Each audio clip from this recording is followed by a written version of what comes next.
hindi mo pwedeng tawanan. Para mo na rin binastos, kinalimutan ang iyong kinabukasan. Kasi dapat angkop sa kabataan na mas may nilalaman. Tsaka na yung mga banat na puro lang naman tawanan. Hindi na to ang mundong ikinikwento sa atin ng magulang. Malaki ang pinagkaiba, maraming tao ang nagkulang. Dumarami ang krimen, sakunat mga unos. Madalas na rin ang krisis, pera unti-unti nang naubos. Pero bakit ganun kung mararanasan kadalasan lamang nalalaman ng mga kapwa mamamayan na napagkakamali na sa atin dumarami. Ang sarap magsabi pero hanggang lang naman sa labi. Bakit hindi mo subukan na sa akin makiisa? Sa mga bagyo, lindol, gulo, magising ka.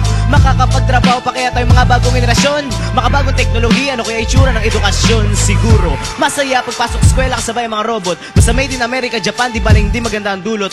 Pero okay lang, ginusto mo, ginawa mo, dapat maging masaya ka. Kung maubos ang isda, may kotse na sa dagat, wala nang babangka, di ba? Para babaeng maganda, ang sama naman ng ugali. Yung iba masaya sa pinaghirapan, puso hanggang kaya sumali. Hirap talaga, sakit sa lipunan na ipaliwanag. Para mas naiintindihan pa ang kasamaan kaysa sa liwanag. Sa bagay, madali nga namang intindihin, mapang-akit ang makabago. Ang hirap yatang pigilin ng paggalat. Ang tamis bigla na lang nagiging alat. Hindi mo napapansin na mamatay ka na nakadilat. Ito ang kantang hindi mo pwedeng tawanan. Para mo na rin binastos, kinalimutan ang iyong kinabukasan. Kasi dapat angkop sa kabataan na mas may nilalaman. Tsaka na yung mga banat na puro lang naman tawanan. Hindi na to ang mundo ikinikwento sa atin ng magulang. Malaki ang pinagkaiba, maraming tao ang nagkulang. Dumarami ang krimen, sakunat mga unos. Madalas na rin ang krisis, pera unti-unti na naubos. Kung isa ka sa mga Pilipinong sinasabihan ko, dapat alalahanin mo ang kinagisnan mo. Buksan mong isip, gayon din ang iyong diwa. Mga salitang binibitawan ko, lubhang nakakahiwa. Kasi malay mo bukas ay wala ka ng datnan.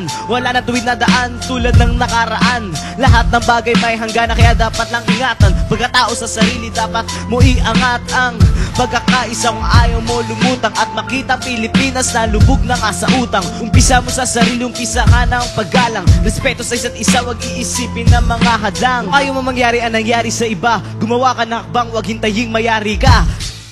Ito ang kantang hindi mo pwede tawanan. Para mo na rin binastos, kinalimutan ang iyong kinabukasan. Kasi dapat angkop sa kabataan na mas may nilalaman. Tsaka na yung mga banat na puro lang naman tawanan. Hindi na tong mundo na kinikwento sa atin ng magulang. Malaki ang pinagkaiba, maraming tao ang nagkulang. Dumarami ang krimen, sakunat mga unos. Madalas na rin ang krisis, pero unti-unting nauubos. Ito ang kantang hindi mo pwedeng tawanan. Para mo na rin binastos, kinalimutan ang iyong kinabukasan. Kasi dapat angkop sa kabataan na mas may nilalaman. Tsaka na yung mga banat na puro naman tawanan. Hindi na tong mundo na ikinikwento sa atin ng magulang. Malaki ang pinagkaiba, maraming tao ang nagkulang. Dumarami ang krimen, sakunat mga unos. Madalas na rin ang krisis, pero unti-unting nauubos.